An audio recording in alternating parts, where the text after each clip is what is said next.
Following the rapid occupation of the Greek mainland by Axis forces, the Germans turned their attention to the island of Crete. The first Allied troops had arrived in Crete early in November of 1940, which enabled the Greek army to deploy the 5th Cretan Division in the mainland campaign against Italy. With the Greek mainland lost, around half of the 57,000 Allied troops that were evacuated by the Royal Navy in April 1941 were transferred to Crete to prepare their defenses for the next battle. Military planners on both sides recognized the strategic importance of Crete. As long as the Allies held Crete, they were able to maintain naval and air superiority in the eastern Mediterranean. The island could be used as a springboard for landings across the Balkan coast, and with its 3 airfields, it was a potential airbase from which the Romanian oil fields could be attacked by bombers. For the Axis powers, capture of Crete would secure the Greek mainland and the Aegean Sea. The island would also be an ideal jump-off base from which Germany could conduct offensive air and naval operations in the eastern Mediterranean and support a potential ground offensive against Egypt and the Suez Canal. Command of the Allied forces on Crete was entrusted to Major General Bernard Freyberg. The garrison consisted of 32,289 British and Commonwealth troops and 10,258 Greeks, many of which were inexperienced recruits from the military and police academies. Most of the defenders were short on ammunition, and a lack of entrenching tools saw troops digging defensive positions with their helmets. Their equipment included 85 field guns, 60 anti-aircraft guns, 9 Matilda infantry tanks, and 16 light Mark VI tanks. The Royal Navy fleet was split into 2 forces, a light one consisting of 2 cruisers and 4 destroyers to intercept a seaborne invasion, and a strong one consisting of 2 battleships and 8 destroyers to prevent a possible intervention of the Italian fleet northwest of Crete. With the Royal Navy controlling the waters around Crete, the Germans decided to initiate the invasion using their experienced airborne forces.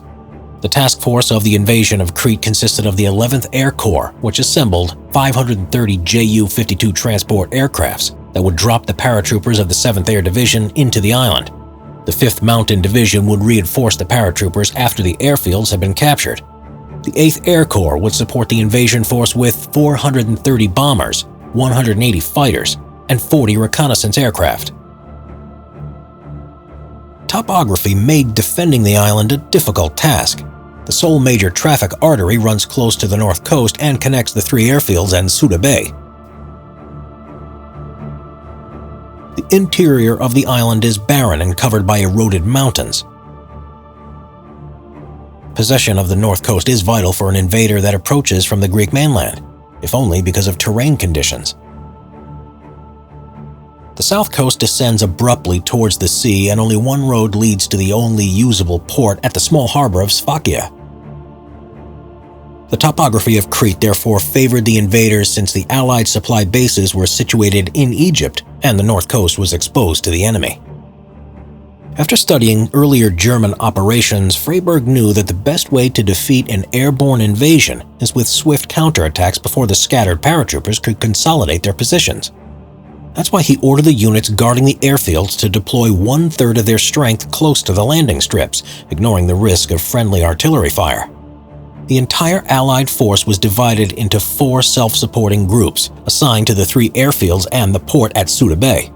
The loss of even one of those key positions would force the units in the other sectors to fall back and evacuate the island. Lack of transportation made it impossible to organize a mobile reserve force. Despite all these problems, Freyberg was confident that he had done all that was possible to repel the invasion.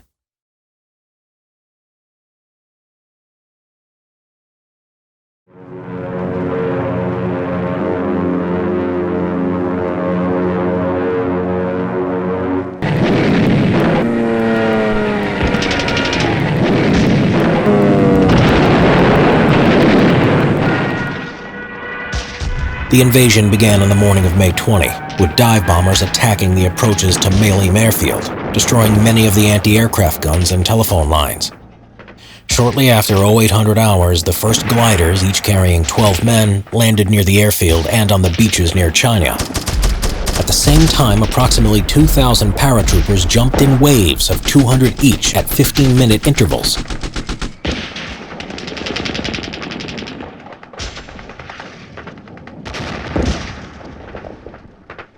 Many of the paratroopers were killed during the descent or shortly after landing, but those who landed safely secured the Prison Valley, southwest of Chania, and the area west of Molina Airfield, which was mistakenly left unguarded. The success of the Molina operation depended on the quick capture of the airfield so that reinforcements could be landed without delay.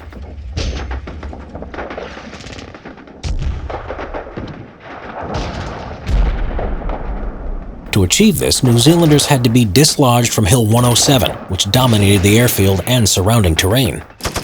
Despite heavy opposition, the attackers cleared the northwestern edge of the airfield and then advanced up the northern slope of the hill. Meanwhile, the German command in Greece assumed that the invasion was progressing according to plan, because all troop carriers, with the exception of 7, returned to their bases. On this assumption, the troop carriers were readied for the afternoon landings at Heraklion and Rethymnon. Because of the delay in the refueling, these planes arrived too late over their designated drop zones, and the paratroopers were therefore without direct fighter and bomber support. After they touched the ground, the Germans found themselves in an almost hopeless situation and suffered even more casualties than at Molina. But the scattered groups of paratroopers were determined to hold out so that they would tie down enemy forces and thus assist their comrades in the western part of the island. As night fell, none of the German objectives had been secured. Allied troops were confident that they could win this battle, while the German commanders in Athens feared that the operation was a failure. A breakdown in communications combined with tactical hesitation in the sector of the 5th New Zealand Brigade changed the situation completely the next day. Molina Airfield and Hill 107 were being defended by the 22nd Battalion, commanded by Lieutenant Colonel Leslie Andrew. During the battle, communications had been cut between the commander and the westernmost companies positioned close to the airfield. Andrew assumed that this lack of contact was due to those companies being overrun and requested reinforcements from the 23rd Battalion. Brigadier James Hargis denied the request, and Andrew decided to withdraw to shorten his perimeter.